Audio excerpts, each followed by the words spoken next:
kwa jinsi unavyoona uchaguzi unaokuja huo mama Samia atapita kweli kwa staili hii? Wananchi wanavolia namna hii? Sidhani.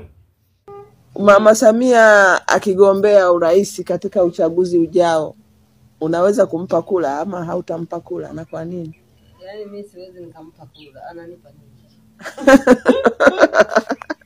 Tunashinda tunahangaika na magonjwa.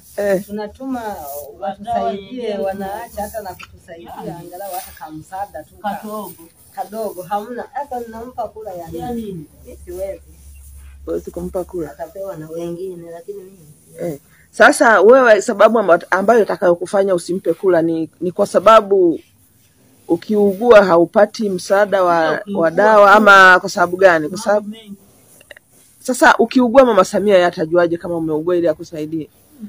Na akisema asaidie kila mtu aliyeugua, unafikiri ataweza?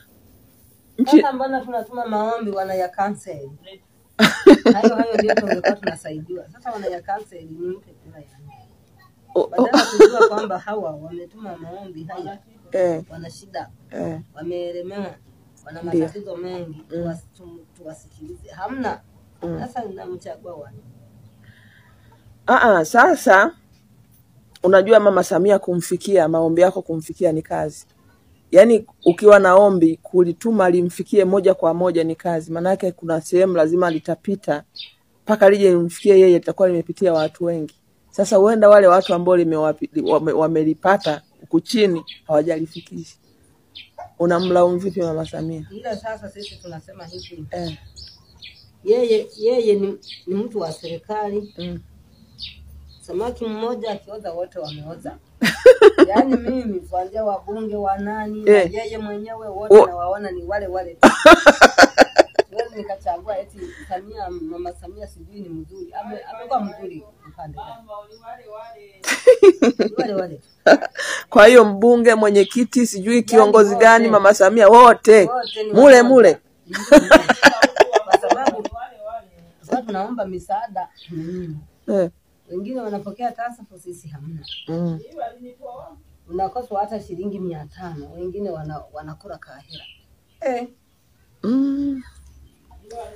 Kwa hiyo sababu ya kwanza ni Mama Samia hajasimamia vizuri, labda nyewe muweze kupata hiyo misaada. Hajasimamia hata hivyo. Na sababu ya pili ambayo itakufanya usimchague?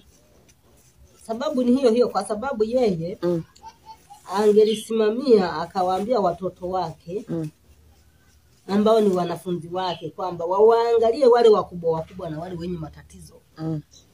Wamo wengine wamo kwenye tasafu ambao ni bado mabinti, bado vijana, ni wazima. Lakini tunaacha sisi wakikuu ambao tuna miaka ukimbilia 60 hatujiwezi, tunaachwa wanapewa vijana. Sasa si angelisimamia akasema kwamba nataka watoto wangu nimetuma tume likachague sasa liangalie wazee na ambao wagonjwa wenye matatizo mengi ndio wawe kwenye msaada. Wale ambao wanaojiweza wazima watolewe. Sasa ni kimya tu. Sasa hapo tamtambua kwa akili. Unakuta vijana wamo.